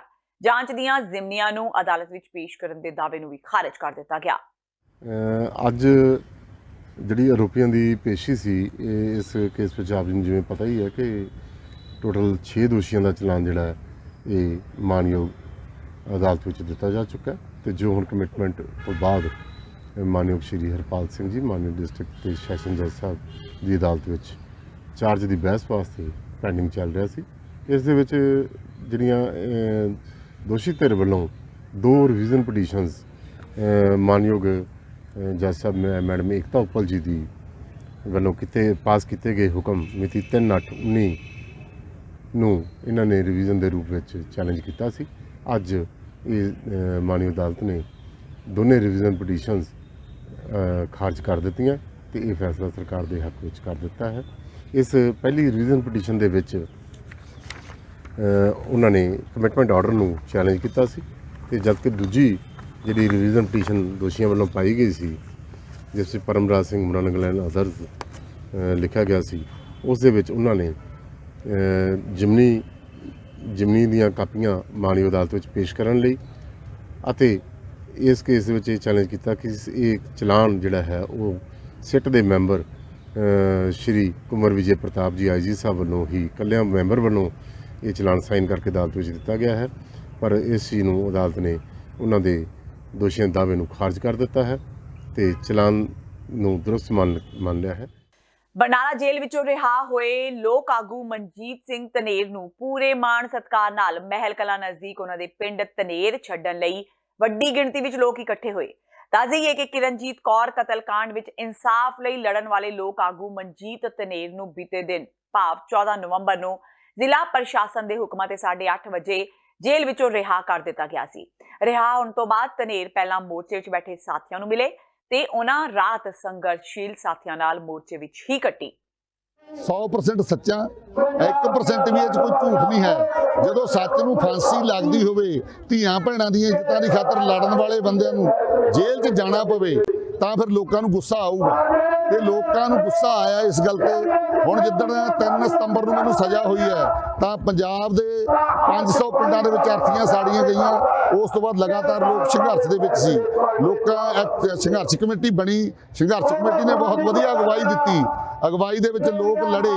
ਜੰਗ ਦੇ ਮੈਦਾਨ ਦੇ ਵਿੱਚ ਅੱਜ ਵੀ ਸਾਡੀਆਂ ਭੈਣਾਂ ਮਾਵਾਂ ਬੈਠੀਆਂ ਜਿਵੇਂ ਜੰਗੀ ਫੌਜੀ ਆਉਂਦੇ ਹੁੰਦੇ ਆ, ਪੀਲੀਆਂ ਚੁੰਨੀਆਂ ਲੈ ਕੇ, ਹਰੀਆਂ ਚੁੰਨੀਆਂ ਲੈ ਕੇ ਤਿਆਰ ਹੋ ਕੇ ਆਈਆਂ ਫੌਜ ਬਣ ਕੇ। ਇਹ ਪਿਛਲੇ ਲੰਮੇ ਸਮੇਂ ਤੋਂ ਮਤਲਬ ਸੰਘਰਸ਼ ਦੇ ਵਿੱਚ ਸ਼ਾਮਲ ਹੋ ਰਹੀਆਂ ਤੇ ਉਹਨਾਂ ਦੇ ਸੰਘਰਸ਼ ਦੀ ਜਿੱਤ ਹੋਈ ਹੈ। ਸਹੀ ਸੇਧ ਦੇ ਵਿੱਚ ਸੰਘਰਸ਼ ਲੜਿਆ ਗਿਆ, ਉਹਦੀ ਜਿੱਤ ਹੋਈ ਹੈ। ਸਾਨੂੰ ਪੂਰੀ ਖੁਸ਼ੀ ਹੈ ਤੇ ਇਸ ਗੱਲ ਤੇ ਵਿਸ਼ਵਾਸ ਵੱਜਿਆ ਵੀ ਆਉਣ ਵਾਲੇ ਸਮੇਂ ਦੇ ਵਿੱਚ ਵੀ ਸੱਚ ਨੂੰ ਕੋਈ ਕਤਲ ਨਹੀਂ ਕਰ ਸਕਦਾ। ਦੇਰ ਸਵੇਰ ਤਾਂ ਹੋ ਸਕਦੀ ਹੈ, ਸੱਚ ਨੇ ਹਮੇਸ਼ਾ ਜਿੱਤਣਾ। ਅੱਜ ਵੀ ਔਰੰਗਜ਼ੇਬ ਦੀ ਜਿਹੜੀ ਸੋਚ ਸੀ ਉਹ ਹਾਰ ਗਏ ਤੇ ਚਾਂਦਨੀ ਚੌਂਕ ਦੀ ਜਿਹੜੀ ਜਿੱਤ ਹੋਈ ਹੈ ਤੇ ਭਗਤ ਸਿੰਘ ਦੇ ਵਿਚਾਰਾਂ ਦੀ, ਬਾਬੇ ਨਾਨਕ ਦੇ ਵਿਚਾਰਾਂ ਦੀ, ਬਾਬੇ ਨਾਨਕ ਦੇ 550 ਸਾਲਾਂ ਨੂੰ ਇਹ ਬਹੁਤ ਵੱਡਾ ਸਾਡਾ ਮਤਲਬ ਸਲੂਟ ਹੈ, ਸਾਡੀ ਸ਼ਰਧਾ ਹੈ। ਤੇ ਅੱਜ ਭਾਈ ਲਾਲੋਆਂ ਨੇ ਜਿਹੜਾ ਇਹ ਸੰਘਰਸ਼ ਜਿੱਤਿਆ, ਇਹ ਬਾਬੇ ਨਾਨਕ ਦੀ ਕਿਰਪਾ ਨਾਲ ਹੀ ਜਿਹੜਾ ਸੰਘਰਸ਼ ਹੈ ਮਤਲਬ ਮਿਹਨਤੀ ਲੋਕਾਂ ਨੇ ਜਿੱਤ ਲਿਆ। ਖਸਖਸ ਦੀ ਖੇਤੀ ਕਰਨ ਦੀ ਸ਼ੁਰੂਆਤ ਸੰਬੰਧੀ ਵਾਇਰਲ ਹੋਈ ਵੀਡੀਓ ਦੇ ਸਬੰਧ ਵਿੱਚ ਬਰਨਾਲਾ ਪੁਲਿਸ ਨੇ ਇੱਕ ਨੌਜਵਾਨ ਤੇ ਪਰਚਾ ਦਰਜ ਕੀਤਾ ਸੀ, ਜਿਸ ਦੇ ਸਬੰਧ ਵਿੱਚ ਅੱਜ ਭਾਰਤੀ ਕਿਸਾਨ ਯੂਨੀਅਨ ਲੱਖੋਵਾਲ ਦੇ ਆਗੂਆਂ ਨੇ ਸੰਗਰੂਰ ਐਸਐਸਪੀ ਦਫ਼ਤਰ ਅੱਗੇ ਧਰਨਾ ਲਾਇਆ। ਕਿਸਾਨ ਆਗੂਆਂ ਨੇ ਕਿਹਾ ਕਿ ਕਿਸਾਨੀ ਅੱਜ ਘਾਟੇ ਵਾਲਾ ਧੰਦਾ ਬਣ ਗਈ ਹੈ, ਜਿਸ ਵਜ੍ਹਾ ਕਾਰਨ ਕਿਸਾਨ ਆਤਮ ਹੱਤਿਆ ਕਰਨ ਲਈ ਮਜਬੂਰ ਹੋ ਗਏ ਨੇ। ਉਹਨਾਂ ਮੰਗ ਕੀਤੀ ਕਿ ਸਰਕਾਰ ਛੋਟੇ ਕਿਸਾਨਾਂ ਵੱਲ ਧਿਆਨ ਦੇਵੇ ਤੇ ਖਸਖਸ ਦੀ ਖੇਤੀ ਦੇ ਦੋਸ਼ ਹੇਠ ਫੜੇ ਗਏ ਨੌਜਵਾਨ ਖਿਲਾਫ ਦਰਜ ਪਰਚੇ ਨੂੰ ਰੱਦ ਕਰੇ। ਅਸੀਂ ਪਿਛਲੇ ਦਿਨੀ ਮੈਂ ਆਇਆ ਸੀ, ਐਸਐਸਪੀ ਸਾਹਿਬ ਨੂੰ ਮਿਲਿਆ ਸੀ, ਐਸਪੀਡੀ ਨੂੰ ਵੀ ਮਿਲੇ ਸੀ ਬਈ ਸਾਡੇ ਤੇ 10 ਤਰੀਕ ਤੱਕ ਇਹ ਜਿਹੜੇ ਆ ਝੂਠੇ ਪਰਚੇ ਆ ਇਹ ਰੱਦ ਕਰ ਦਿਓ, ਨਹੀਂ ਅਸੀਂ 15 ਤਰੀਕ ਨੂੰ ਧਰਨਾ ਦੇਵਾਂਗੇ। ਪਰ ਸਾਡਾ ਉਹ ਪਰਚਾ ਰੱਦ ਨਹੀਂ ਹੋਇਆ, ਸਗੋਂ ਹੋਰ ਕਿਸਾਨਾਂ ਤੇ ਹਜ਼ਾਰਾਂ ਕਿਸਾਨਾਂ ਦੇ ਪਰਾਲੀ ਦੇ ਪਰਚੇ ਵੀ ਸਾਡੇ ਤੇ ਦੇ ਦਿੱਤੇ ਗਏ ਨੇ। ਸਰਾਸਰ ਸਾਡੇ ਨਾਲ ਧੱਕਾ। ਤੇ ਅੱਜ ਅਸੀਂ ਵਿਸ਼ਾਲ ਹਜ਼ਾਰਾਂ ਕਿਸਾਨ ਦੇਖ ਲਓ ਤੁਸੀਂ, ਹਜ਼ਾਰਾਂ ਕਿਸਾਨ ਅੱਜ ਧਰਨਾ ਦੇਣ ਆਏ ਆ। ਅੱਜ ਅਸੀਂ ਬੜੇ ਨਾਰਾਜ਼ ਨੇ, ਕਿਸਾਨ ਬੜੇ ਗੁੱਸੇ ਭਰੇ ਨੇ ਤੇ ਸਾਨੂੰ ਰੋਕਿਆ ਗਿਆ ਆ ਲਾ ਕੇ ਮੂਹਰੇ ਧਰਨਾ ਦੇਣ ਆਇਆਂ ਨੂੰ। ਪਰ ਸਾਡੇ ਸਾਹਮਣੇ ਕੋਈ ਨਹੀਂ ਰੋਕ ਸਕਦਾ ਸਾਨੂੰ। ਜਿੱਥੇ ਸਾਡਾ ਜੀ ਕਰੂ ਅਸੀਂ ਜਾਵਾਂਗੇ। ਅਸੀਂ ਅਜੇ ਬੈਠੇ ਆ। ਸਾਡੀਆਂ ਜਿਹੜੀਆਂ ਮੁੱਖ ਮੰਗਾਂ ਨੇ, ਜਿਹੜਾ ਜਿਵੇਂ ਭਾਨੇ ਤੇ ਪਰਚਾ ਦਰਜ ਹੋਇਆ, ਅਸੀਂ ਤਾਂ ਜਿਹੜੇ ਪਰਚੇ ਰੱਦ ਕਰਵਾਤੇ। ਜਥੇਬੰਦੀਆਂ ਦਾ ਜ਼ੋਰ ਸੀ, ਕਿਸਾਨ ਸਾਡੇ ਨਾਲ ਜੁੜੇ ਹੋਏ ਨੇ। ਅੱਜ ਧਨੇਰ ਦਾ ਮਸਲਾ ਹੱਲ ਹੋ ਗਿਆ, ਕੱਲ ਨੂੰ ਭਾਨੇ ਦਾ ਮਸਲਾ ਵੀ ਅੱਜ ਹੱਲ ਕਰਾ ਕੇ ਤੁਰਾਂਗੇ। ਤੇ ਜਿੰਨੇ ਹਜ਼ਾਰ ਕਿਸਾਨਾਂ ਤੇ ਸਾਡਿਆਂ ਤੇ ਪਰਾਲੀ ਦਾ ਪਰਚਾ ਵੀ ਦਿੱਤਾ, ਇੱਕ ਇੱਕ ਪਰਚਾ ਰੱਦ ਕਰਾਉਣਾ। ਕਿਸਾਨੋਂ ਤਕੜੇ ਹੋ ਜਾਓ, ਕਿਸੇ ਨੇ ਅੰਦਰ ਨਹੀਂ ਜਾਣ ਦੇਵਾਂਗੇ, ਕਿਸੇ ਨੇ ਕੋਈ ਜੁਰਮਾਨਾ ਨਹੀਂ ਦੇਣਾ। ਪਿਛਲੇ ਸਾਲ ਵੀ ਅਸੀਂ ਕੋਈ ਜੁਰਮਾਨਾ ਨਹੀਂ ਦਿੱਤਾ, ਨਾ ਐਤਕੀ ਜੁਰਮਾਨਾ ਦੇਣਾ। ਪੰਜਾਬ ਸਰਕਾਰ ਨੇ ਹੁਣ ਤੱਕ ਗੈਰ ਬਾਸਮਤੀ ਝੋਨੇ ਦੀ ਕਾਸ਼ਤ ਕਰਨ ਵਾਲੇ 29,343 ਛੋਟੇ ਤੇ ਸੀਮਾਂਤ ਕਿਸਾਨਾਂ ਨੂੰ ਪਰਾਲੀ ਨਾ ਸਾੜਨ ਦੇ ਬਦਲੇ ਲਗਭਗ 19.09 ਕਰੋੜ ਰੁਪਏ ਦੀ ਮੁਆਵਜ਼ਾ ਰਾਸ਼ੀ ਜਾਰੀ ਕਰ ਦਿੱਤੀ ਹੈ। ਜ਼ਿਕਰਯੋਗ ਹੈ ਕਿ ਸੂਬਾ ਸਰਕਾਰ ਨੇ ਪਰਾਲੀ ਸਾੜਨ ਦੇ ਰੁਝਾਨ ਦਾ ਤਿਆਗ ਕਰਨ ਵਾਲੇ ਛੋਟੇ ਤੇ ਸੀਮਾਂਤ ਕਿਸਾਨਾਂ ਨੂੰ 2500 ਰੁਪਏ ਪ੍ਰਤੀ ਏਕੜ ਦੇ ਹਿਸਾਬ ਨਾਲ ਮੁਆਵਜ਼ਾ ਦੇਣ ਦਾ ਫੈਸਲਾ ਕੀਤਾ ਹੈ। ਖੇਤੀਬਾੜੀ ਸਕੱਤਰ ਕਾਹਨ ਸਿੰਘ ਪੰਨੂ ਨੇ ਦੱਸਿਆ ਕਿ ਖੇਤੀਬਾੜੀ ਵਿਭਾਗ ਵੱਲੋਂ ਹੁਣ ਤੱਕ ਸੌਂਪੀ ਗਈ ਸੂਚੀ ਮੁਤਾਬਕ 19.09 ਕਰੋੜ ਰੁਪਏ ਦੀ ਮੁਆਵਜ਼ਾ ਰਾਸ਼ੀ ਸਿੱਧੇ ਤੌਰ ਤੇ ਕਿਸਾਨਾਂ ਦੇ ਬੈਂਕ ਖਾਤਿਆਂ ਵਿੱਚ ਭੇਜ ਦਿੱਤੀ ਗਈ ਹੈ। ਤੇ ਮਾਨਯੋਗ ਸੁਪਰੀਮ ਕੋਰਟ ਵੱਲੋਂ ਹੁਕਮ ਕੀਤੇ ਗਏ ਪੰਜਾਬ ਸਰਕਾਰ ਨੂੰ ਕਿ ਛੋਟੇ ਕਿਸਾਨ ਨੇ ਜਿਨ੍ਹਾਂ ਦੀ ਜ਼ਮੀਨ 5 ਏਕੜ ਤੱਕ ਜਿਹੜੇ 5 ਏਕੜ ਤੱਕ ਜਿਨ੍ਹਾਂ ਦੀ ਜ਼ਮੀਨ ਹੈ ਤੇ ਉਹ ਗੈਰ ਬਾਸਮਤੀ ਝੋਨੇ ਦੀ ਖੇਤੀ ਕਰਦੇ ਨੇ ਤੇ ਉਹਨਾਂ ਨੇ ਆਪਣੇ ਖੇਤਾਂ ਨੂੰ ਅੱਗ ਨਹੀਂ ਲਗਾਈ, ਆਪਣੇ ਖੇਤਾਂ ਨੂੰ ਬਿਨਾਂ ਅੱਗ ਲਗਾਈ ਤੋਂ ਹੀ ਨਾੜ ਨੂੰ ਪਰਾਲੀ ਨੂੰ ਸਾਂਭਿਆ ਹੈ, ਉਹਨਾਂ ਨੂੰ ਮੁਆਵਜ਼ਾ ਦਿੱਤਾ ਜਾਵੇ। ਉਹਨਾਂ ਨੂੰ 100 ਰੁਪਈਆ ਕੁਇੰਟਲ ਦੇ ਹਿਸਾਬ ਨਾਲ। ਸੋ ਅਸੀਂ ਫਿਰ ਇਹ ਫੈਸਲਾ ਕੀਤਾ ਕਿ ਪਿਛਲੇ ਸਾਲ ਅਸੀਂ ਖੇਤੀਬਾੜੀ ਯੂਨੀਵਰਸਿਟੀ ਤੋਂ ਲਿਆ ਕਿ ਐਵਰੇਜ ਪੈਦਾਵਾਰ ਜਿਹੜੀ ਹੈ ਉਹ ਗੈਰ ਬਾਸਮਤੀ ਝੋਨੇ ਦੀ ਕਿੰਨੀ ਰਹੀ। ਤੋਂ ਪਿਛਲੇ ਸਾਲ ਲਗਭਗ 26 ਕੁਇੰਟਲ ਪ੍ਰਤੀ ਏਕੜ ਇਹਦੀ ਪੈਦਾਵਾਰ ਸਾਡੇ ਪੰਜਾਬ 'ਚ ਹੋਈ, ਐਤਕੀ ਵੀ ਲਗਭਗ 19 ਕੀ ਹੈ। ਸੋ ਅਸੀਂ ਉਹਨਾਂ ਕਿਸਾਨਾਂ ਨੂੰ, ਛੋਟੇ ਕਿਸਾਨਾਂ ਨੂੰ, ਜਿਨ੍ਹਾਂ ਦੇ ਪਰਿਵਾਰ ਪਾਸ 5 ਏਕੜ ਤੱਕ ਦੀ ਜ਼ਮੀਨ ਹੈ, ਪਰਿਵਾਰ ਦਾ ਮਤਲਬ ਹੈ ਜਿਨ੍ਹਾਂ ਦਾ ਆਪਣਾ ਖੁਦ ਕਿਸਾਨ ਦਾ, ਉਹਦੀ ਘਰ ਵਾਲੀ ਦੇ ਨਾਮ ਤੇ ਉਹਦੇ 18 ਸਾਲ ਤੋਂ ਘੱਟ ਦੀ ਉਮਰ ਦੇ ਬੱਚਿਆਂ ਦੇ ਨਾਮ, ਕੁੱਲ ਮਿਲਾ ਕੇ 5 ਏਕੜ ਜ਼ਮੀਨ ਹੈ। ਤੇ ਇਸ 5 ਏਕੜ ਜ਼ਮੀਨ ਦੇ ਵਿੱਚ ਉਹਨਾਂ ਨੇ 1 ਏਕੜ 2 ਏਕੜ ਜਾਂ 5 ਏਕੜ ਤੱਕ ਗੈਰ ਬਾਸਮਤੀ ਝੋਨਾ ਬੀਜਿਆ ਤੇ ਉਸ ਝੋਨੇ ਦੇ ਖੇਤ ਦੇ ਵਿੱਚ ਉਹਨਾਂ ਨੇ ਬਿਲਕੁਲ ਵੀ ਕਿਸੇ ਵੀ ਹਿੱਸੇ ਨੂੰ ਅੱਗ ਨਹੀਂ ਲਗਾਈ। ਉਸ ਕਿਸਾਨ ਨੂੰ 2600 ਰੁਪਈਆ ਪ੍ਰਤੀ ਏਕੜ ਦੇ ਹਿਸਾਬ ਦੇ ਨਾਲ ਉਹਨੂੰ ਮੁਆਵਜ਼ਾ ਦਿੱਤਾ ਜਾਣਾ। ਇਹ ਸਰਕਾਰ ਵੱਲੋਂ ਪਾਸ ਹੋ ਗਿਆ। ਗੁਰੂ ਨਾਨਕ ਦੇਵ ਯੂਨੀਵਰਸਿਟੀ ਦੀ ਇੱਕ ਵਿਦਿਆਰਥਣ ਨੇ ਫਾਹਾ ਲੈ ਕੇ ਖੁਦਕੁਸ਼ੀ ਕਰ ਲਈ। ਮ੍ਰਿਤਕ ਫਾਜ਼ਿਲਕਾ ਜ਼ਿਲ੍ਹੇ ਦੀ ਰਹਿਣ ਵਾਲੀ ਹੈ, ਜੋ MSc ਦੇ ਦੂਜੇ ਸਾਲ ਦੀ ਵਿਦਿਆਰਥਣ ਸੀ ਤੇ ਉਹ ਯੂਨੀਵਰਸਿਟੀ ਦੇ ਅੰਦਰ ਹੋਸਟਲ ਵਿੱਚ ਰਹਿ ਰਹੀ ਸੀ। ਘਟਨਾ ਦਾ ਪਤਾ ਬੀਤੀ ਸ਼ਾਮ ਲਗਭਗ 7:30 ਵਜੇ ਲੱਗਾ। ਜਦੋਂ ਉਸ ਦਾ ਫੋਨ ਨਹੀਂ ਮਿਲਿਆ ਤਾਂ ਉਸਦੇ ਦੋਸਤ ਉਸਦੇ ਕਮਰੇ ਦੇ ਬਾਹਰ ਪਹੁੰਚੇ। ਕਮਰੇ ਦਾ ਮੁੱਖ ਦਰਵਾਜ਼ਾ ਖੜਕਾਉਣ ਤੋਂ ਬਾਅਦ ਵੀ ਅੰਦਰੋਂ ਕੋਈ ਆਵਾਜ਼ ਨਹੀਂ ਆਈ। ਜਦੋਂ ਉਹ ਗੈਲਰੀ ਵਾਲੇ ਪਾਸੇ ਗਏ ਤੇ ਜਾਲੀ ਦਰਵਾਜ਼ੇ ਦੇ ਅੰਦਰ ਝਾਤੀ ਮਾਰੀ ਤਾਂ ਉਕਤ ਵਿਦਿਆਰਥਣ ਦੀ ਲਾਸ਼ ਪੱਖੇ ਨਾਲ ਲਟਕਦੀ ਮਿਲੀ। ਮੌਕੇ ਤੇ ਪਹੁੰਚੇ ਯੂਨੀਵਰਸਿਟੀ ਪ੍ਰਬੰਧਕਾਂ ਨੇ ਕੁੜੀ ਨੂੰ ਹਸਪਤਾਲ ਪਹੁੰਚਾਇਆ, ਜਿੱਥੇ ਡਾਕਟਰਾਂ ਨੇ ਉਸ ਨੂੰ ਮ੍ਰਿਤਕ ਐਲਾਨ ਦਿੱਤਾ। ਪੁਲਿਸ ਅਗਲੀ ਕਾਰਵਾਈ ਵਿੱਚ ਜੁਟ ਗਈ ਹੈ। ਇਹ ਲੜਕੀ ਸੀਗੀ ਤਮੰਨਾ ਨਾਂ ਦੀ, ਇਹ MSc ਬੋਟਨੀ ਦੀ ਸਟੂਡੈਂਟ ਆ, 2nd ਈਅਰ ਦੀ, ਫਾਜ਼ਿਲਕੇ ਦੀ ਰਹਿਣ ਵਾਲੀ ਆ। ਇਹਨੇ ਅੱਜ ਜਿਹੜੀ ਆ 5:30 ਨੀਅਰ ਅਬਾਊਟ ਜਿਹੜਾ ਇਹਨੇ ਸੁਸਾਈਡ ਕੀਤੀ ਆ। ਤੇ ਇਹ ਹੋਸਟਲ ਵਾਲਿਆਂ ਨੂੰ ਫਿਰ ਅੱਜ ਲੜਕੀਆਂ ਨੇ ਪਿਛਲਾ ਦਰਵਾਜ਼ਾ ਤੋੜ ਕੇ, ਜਦੋਂ ਉਹਨਾਂ ਨੇ ਦੇਖਿਆ ਵੀ ਡੈੱਡ ਬੋਡੀ ਲਟਕੀ ਹੋਈ ਸੀਗੀ, ਉਹਨਾਂ ਨੇ ਫਿਰ ਅੱਜ ਪਿਛਲਾ ਦਰਵਾਜ਼ਾ ਤੋੜ ਕੇ ਤੇ ਫਿਰ ਡੈੱਡ ਬੋਡੀ ਨੂੰ ਥੱਲੇ। ਕੀ ਨਾਮ, ਕੋਈ ਸਬੂਤ ਲੱਭਿਆ ਜੀ? ਉਹਦਾ ਕੋਈ ਮੋਬਾਈਲ ਲੱਭਿਆ ਹੋਵੇ ਜਾਂ ਮੋਬਾਈਲ ਸਾਨੂੰ ਅਸੀਂ ਰਿਕਵਰ ਕੀਤਾ ਵਾ। ਮੋਬਾਈਲ ਅਜੇ ਲੌਕ ਲੱਗਾ, ਅਸੀਂ ਸਵੇਰੇ ਫਿਰ ਇਹਦੀ ਜਾਂਚ ਕਰਾਉਂਦੇ ਆ, ਇਹਨੂੰ ਖੁਲਾ ਕੇ ਲੌਕ ਇਹਦਾ ਵੈਰੀਫਾਈ ਕਰਦੇ ਆ ਵੀ ਕੀ ਗੱਲ ਕੀ ਹੈ, ਮੈਸੇਜ ਵਗੈਰਾ ਚੈੱਕ ਕਰਦੇ ਆ ਸਾਰੇ। ਕਿਹੜੀ ਕਲਾਸ ਚ ਪੜ੍ਹਦੀ, ਕੀ ਕੋਰਸ? ਇਹ MSc 2nd ਈਅਰ ਬੋਟਨੀ ਦੀ ਸਟੂਡੈਂਟ ਹੈ। ਸੰਗਰੂਰ ਦੇ ਪਿੰਡ ਚੰਗਾਲੀਵਾਲਾ ਵਿੱਚ ਮਾਨਸਿਕ ਤੌਰ ਤੇ ਪਰੇਸ਼ਾਨ ਇੱਕ ਨੌਜਵਾਨ ਨਾਲ ਬਹਿਸਬਾਜ਼ੀ ਤੋਂ ਬਾਅਦ 4 ਨੌਜਵਾਨਾਂ ਵੱਲੋਂ ਉਸ ਨੂੰ 3 ਘੰਟੇ ਬੰਨ੍ਹ ਕੇ ਬੇਰਹਿਮੀ ਨਾਲ ਕੁੱਟਣ ਦਾ ਮਾਮਲਾ ਸਾਹਮਣੇ ਆਇਆ ਹੈ। ਨੌਜਵਾਨਾਂ ਨੇ ਪੀੜਤ ਵਿਅਕਤੀ ਦੀ ਕੁੱਟਮਾਰ ਕੀਤੀ ਤੇ ਉਸ ਦੀਆਂ ਲੱਤਾਂ ਦਾ ਮਾਸ ਵੀ ਪਲਾਸ ਨਾਲ ਖਿੱਚਿਆ। ਇੰਨਾ ਹੀ ਨਹੀਂ, ਪੀੜਤ ਨੂੰ ਪਿਸ਼ਾਬ ਪੀਣ ਲਈ ਵੀ ਮਜਬੂਰ ਕੀਤਾ ਗਿਆ। ਡਾਕਟਰਾਂ ਮੁਤਾਬਕ PGI ਵਿੱਚ ਦਾਖਲ ਪੀੜਤ ਦੀਆਂ ਲੱਤਾਂ ਕੱਟਣੀਆਂ ਪੈ ਸਕਦੀਆਂ ਨੇ। ਪੁਲਿਸ ਨੇ SC/ST ਐਕਟ ਤਹਿਤ ਕੇਸ ਦਰਜ ਕਰ 3 ਨੂੰ ਗ੍ਰਿਫਤਾਰ ਕੀਤਾ ਹੈ, ਜਦਕਿ ਇੱਕ ਮੁਲਜ਼ਮ ਫਰਾਰ ਹੈ। ਘਟਨਾ ਪਿੰਡ ਚੰਗਾਲੀਵਾਲਾ ਦੀ ਹੈ। ਪੀੜਤ ਜਗਮੇਲ ਸਿੰਘ ਨੇ ਕਿਹਾ ਕਿ ਉਸ ਦੀ 21 ਅਕਤੂਬਰ ਨੂੰ ਰਿੰਕੂ ਅਤੇ ਜੁਗਨੂ ਨਾਲ ਲੜਾਈ ਹੋਈ ਸੀ। ਇਸ ਤੋਂ ਬਾਅਦ ਉਹਨਾਂ ਵਿੱਚ ਆਪਸੀ ਸਮਝੌਤਾ ਵੀ ਹੋ ਗਿਆ ਸੀ, ਪਰ 7 ਨਵੰਬਰ ਨੂੰ ਰਿੰਕੂ, ਲੱਕੀ ਤੇ ਬੇਟਾ ਉਸ ਕੋਲ ਆਏ ਤੇ ਉਸ ਨੂੰ ਦੱਸਿਆ ਕਿ ਲਾਡੀ ਨੇ ਉਸ ਨੂੰ ਕਿਹਾ ਸੀ ਕਿ ਉਹ ਦਵਾਈ ਲੈ ਆਵੇ। ਰਿੰਕੂ ਤੇ ਬੇਟਾ ਉਸ ਨੂੰ ਮੋਟਰਸਾਈਕਲ ਤੇ ਬਿਠਾ ਕੇ ਰਿੰਕੂ ਦੇ ਘਰ ਲੈ ਗਏ, ਜਿੱਥੇ ਅਮਰਜੀਤ ਸਿੰਘ ਪਹਿਲਾਂ ਹੀ ਮੌਜੂਦ ਸੀ। ਉੱਥੇ ਉਸ ਨੂੰ ਘੰਟਿਆਂ ਬੱਧੀ ਕੁੱਟਿਆ ਗਿਆ। ਤੇ ਇਹ ਸਨ ਹੁਣ ਤੱਕ ਦੀਆਂ ਖਬਰਾਂ। ਜਾਂਦੇ ਇੱਕ ਵਾਰ ਫੇਰ ਨਜ਼ਰ ਮਾਰਦੇ ਹਾਂ ਮੁੱਖ ਖਬਰਾਂ ਤੇ। ਨਰਿੰਦਰ ਮੋਦੀ ਸਰਕਾਰ ਖਿਲਾਫ ਕਾਂਗਰਸ ਉਤਰੀ ਸੜਕਾਂ ਤੇ, ਸੂਬੇ ਦੇ ਹਰ ਜ਼ਿਲ੍ਹੇ ਵਿੱਚ ਦਿੱਤੇ ਧਰਨੇ। ਸੁਨੀਲ ਜਾਖੜ ਨੇ ਕਿਹਾ ਦੇਸ਼ ਦੀ ਅਰਥ ਵਿਵਸਥਾ ਇਸ ਸਮੇਂ ਸਭ ਤੋਂ ਬੁਰੇ ਦੌਰ ਵਿੱਚੋਂ ਗੁਜ਼ਰ ਰਹੀ ਹੈ, ਬੇਰੁਜ਼ਗਾਰੀ ਨੇ ਕੀਤੀਆਂ ਹੱਦਾਂ ਪਾਰ।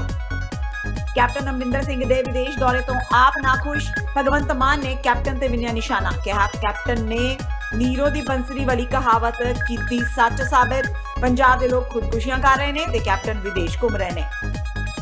ਕੇਂਦਰ ਦੇ 8 ਸਿੱਖ ਕੈਦੀਆਂ ਨੂੰ ਰਿਹਾ ਕਰਨ ਦੇ ਫੈਸਲੇ ਤੇ ਹੋਣ ਲੱਗਾ ਅਮਲ। ਪਟਿਆਲਾ ਦੀ ਕੇਂਦਰੀ ਜੇਲ੍ਹ ਵਿੱਚ ਬੰਦ ਆਨੰਦ ਸਿੰਘ ਨੂੰ ਕੀਤਾ ਗਿਆ ਰਿਹਾ, ਬਾਕੀਆਂ ਦੇ ਵੀ ਜੇਲ੍ਹ ਤੋਂ ਆਉਣ ਦੀ ਉਮੀਦ ਜਲਦੀ। ਸੁਲਤਾਨਪੁਰ ਲੋਧੀ ਵਿੱਚ ਸਥਿਤੀ ਤਣਾਅਪੂਰਨ, ਨਿਹੰਗ ਬਾਬਾ ਦਲ ਨੂੰ ਪ੍ਰਸ਼ਾਸਨ ਨੇ ਸੁਲਤਾਨਪੁਰ ਲੋਧੀ ਵਿੱਚ ਕਰੀਬ 3000 ਗਾਵਾਂ ਲੈ ਕੇ ਜਾਣ ਤੋਂ ਰੋਕਿਆ। ਨਿਹੰਗ ਬਾਬਾ ਦਲ ਵੀ ਆਪਣੀ ਗੱਲ ਤੇ ਅੜਿੱਗ। ਤੇ ਬਰਗਾੜੀ ਬੇਅਦਬੀ ਮਾਮਲੇ ਵਿੱਚ ਜੁੜੇ ਕੋਟਕਪੂਰਾ ਗੋਲੀकांड ਵਿੱਚ ਨਾਮਜ਼ਦ 5 ਪੁਲਿਸ ਅਧਿਕਾਰੀਆਂ ਨੂੰ ਝਟਕਾ। ਅਦਾਲਤ ਨੇ ਰਿਵਿਊ ਲਈ ਦਰਜ 2 ਅਰਜ਼ੀਆਂ ਕੀਤੀਆਂ ਖਾਰਜ। ਜਾਂਚ ਦੀਆਂ ਜ਼ਿਮਨੀਆਂ ਨੂੰ ਅਦਾਲਤ ਵਿੱਚ ਪੇਸ਼ ਕਰਨ ਦੇ ਦਾਅਵੇ ਨੂੰ ਵੀ ਕੀਤਾ ਖਾਰਜ।